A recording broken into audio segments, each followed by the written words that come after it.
నువ్వు బేసిక్ గా mimicry artist కదా, నువ్వు ఎవరిని బాగా చేస్తావు? రాజబాబు గారి మా ఇంట్లో బ్రహ్మానందం గారు అడిగి ఏంటో ఎవరి ఫోటోలు కనబట్లేదు, అక్కడ ఉంటుంది చూడండి రాజబాబు గారు. నా ఇంట్లో, నా ఆత్మలో, నా బాడీలో. ఇదిగో నీ ఇంటికి ఎప్పుడు పడితే ఎప్పుడు వచ్చాను కదా, నేను ఇష్టం వచ్చినట్టు మాట్లాడే వాళ్ళకు నేనేం చేస్తానో నాకు తెలీదు. ఇదిగో మీ కూతురు కోసం వచ్చాను, ఈ పువ్వు ఇస్తున్నాను మీ కూతురికి. అయ్య బాబాయ్ నువ్వు తీసుకునేవు. అయ్యే బాబాయ్ కర్ర తీస్తున్నావు, ఉంటానే బాయ్. ఆ సౌండ్ ఉందే, ఆ కీచ్ సౌండ్ కరెక్ట్ క్యాచ్ చేసావు. రాజబాబు గారి వాయిస్ అట్లాగే ఉంటుంది కరెక్ట్ గా. మీరు చూసుంటారు కదా గురుగారు రాజబాబు గారు? లేదు, నేను ఇండస్ట్రీకి వెళ్ళి రాజబాబు గారు పోయారు. ప్రేమ్నగర్ లో డైలాగ్ వచ్చా నీకు? రాజబాబు గారిదే. కూకు నాకేసుకోవా ఏంటి నీ బూటు. అవును, ఆ సినిమాలో అది ఏదో సినిమాలో పొద్దునే లేస్తాడు ఒక డబ్బా పట్టుకొని. అటు చూస్తేనేమో ఆవిడ ఇంకొక పెద్ద ఆర్టిస్ట్ ఉంటారు, డబ్బా పట్టుకొని ఏమంటారు బొగ్గుని బాగా దంచి ఇట్లా పళ్ళకేసుకుని రుద్దుకుంటూ ఉంటాడు. ఇదిగో కొన్ని నీళ్ళుంటే వస్తావా అంటుంటాడు. చచ్చినవాడా, అడుక్కు తినేవాడికి నీళ్లు పోయడం ఏంట అంటే అడుక్కు తినేవాడు నీళ్లు పోసుకోవడం, అడుక్కు తినేవాడి పిల్ల నీళ్లు పోసుకోదాం అని అంటూ ఉంటాడు. ఆయన్ని స్మరిస్తూ, ఆయన నాకు ఇష్టం, ఆయన నరనరాల్లో ఆయన బాగా ఇష్టం. మన రాజబాబు గారికి ఇంత బ్రహ్మాండంగా చేస్తున్నావు. అడవి రాముడిలో బ్రహ్మాండం అంటే ఎలా ఉంటాయి? పులి ఉప్మా తింది చెప్పమా. అవునా, పులి ఉప్మా తింది చెప్పమా, నన్నెవరు నమ్మరే, అయ్యో పుడికి నన్ను పెట్టమంటారా, అయ్యో బాబోయ్ అంటుంటాడు. ఇలా నేను మా గురువు గారు, నేను ఇక్కడికి వచ్చిన తర్వాత నాకు ఎక్కువగా నన్ను అంటే మిమిక్రీ పరంగా ఇన్స్పిరేషన్ చేసింది హరికిషన్ గారు. అప్పటికి ఆయన జురాసిక్ పార్క్ అని ఒకటి చేస్తూ ఉండేవాడు. మోస్ట్ సౌండ్ ఇల్యూజన్స్ అంటే కళాకారులు ఎక్కడ ఏ కంఠం చేసినా కూడా ఆ భాషకే పరిమితం, కానీ శబ్ద అనుకరణ అనేది యూనివర్సల్. అది అప్పటికి అంటే కంఠాన్ని అనుకరించడం అప్పటి ప్రయోజనమే తప్ప దానికి రంజింపజేయడం, సభ్రమాచర్యలకు గురి చేయడం ఏం పెద్దగా జరగదు దానివల్ల. అప్పటి వరకు ఆనందింపజేయడం, ఆ క్షణానికి రంజింపజేయడమే. కానీ సౌండ్ని చేయటం వల్ల పంది ఎక్కడ ఇచ్చినా పంది, కుక్క ఎక్కడ ఇచ్చినా కుక్కే, హెలికాప్టర్ ఎక్కడైనా హెలికాప్టర్, విమానమే. అట్లా నాకు ఆయన చూసినప్పుడు జురాసిక్ పార్క్ అని చేసేవాడు స్టీవెన్ స్పిల్బర్గ్. అప్పుడే ఆయన ముందు ప్రదర్శన చేశారు అప్పట్లోనే అమెరికాలోనే హరికిషన్ గారు. ఆయన అప్పట్లోనే ఆయన డాలర్ మీద is a wonderful mimicry artist in the world by Harikishan రాసిచ్చాడు. అలా ఆయన నన్ను, మీకు తెలిసే ఉంటారు హరికిషన్ గారు, బాగా తెలుసు. ఆయన దగ్గర నేను జురాసిక్ పార్క్ అనేది చూశాను. అప్పట్లో తెలుసుగా మైక్లో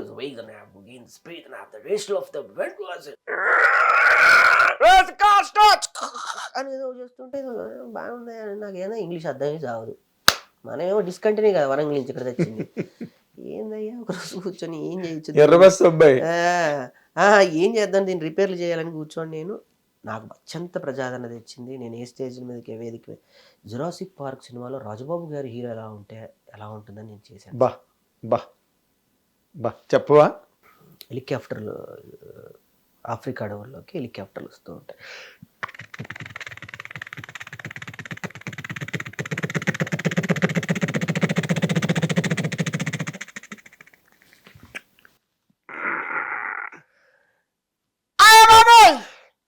ఇదే జురాసిక్ పార్క్, ఇక్కడే అద్భుతమైన భయంకరమైన కొండ చిలువలు, రాక్షస బలులు, కట్కరముఖాలు అన్నీ ఇక్కడే ఉంటాయి. ఇప్పుడే ఇక్కడికే వచ్చాను. ఏది నా కారు, ఏది నా గన్నేది, పేల్చేస్తా, కిచ్చేస్తా. అయ్య నాకేమన్నా భయం అనుకుంటున్నావా? ఇంతకు ముందు అడవిలో దోమని చంపా, చీవుల్ని చంపా, ఇప్పుడు రాక్షస బలు నొక్కేస్తా అనగానే వెనక నుంచి ఒక పెద్ద సౌండ్.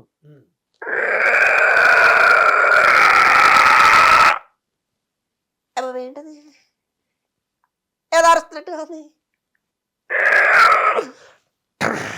ఏంటా సౌండ్? రాక్ పండ్ ప్లేస్కి ఏదో వచ్చినట్టున్నా, అదేదో నన్ను వెంబడిస్తుంది, పరిగెత్తండి అని చెప్పి 15-20 నిమిషాల కార్యక్రమం. అది మైక్రోఫోన్ ఉంటే బ్రహ్మాండంగా మనం చేయవచ్చు. అట్లా ఒక 20 నిమిషాల కార్యక్రమాన్ని నేను ఆ సౌండ్ విజువలైజేషన్, మధ్యలో ఆయన కార్ స్టార్ట్ చేయటం, బుల్లెట్లు స్టార్ట్ చేయటం, రాజబాబు గారు రాక్షస బలిని చంపటం, చివరికి విజయం సాధించి ఆ జురాసిక్ పార్క్లో నుంచి బయటికి వెళ్ళాను. అది ఒక 20 నిమిషాల సంఘటన నన్ను ప్రపంచవ్యాప్తంగా నన్ను గుర్తింపు తీసుకొచ్చింది. ఎక్కడికి వెళ్ళినా ఎవరు వెళ్ళినా అదొక్కటి చేయవే అయ్యేమొద్దు అని. అలా రాజ్బాబు కొడుకులు నా ప్రదర్శన అక్కడ అమెరికాలో చూడటం. నీకు తెలుసా మా నాన్నగారి రాజ్బాబు గారని వాళ్ళని ఆత్మీయంగా వాళ్ళే వచ్చి పరిచయం చేసుకోవటం. తర్వాత ఇక్కడ అనంత్ గారు కానివ్వండి, చిట్టుబాబు గారు వారందరూ కూడా నన్ను ఆత్మీయంగా అప్పుడప్పుడు.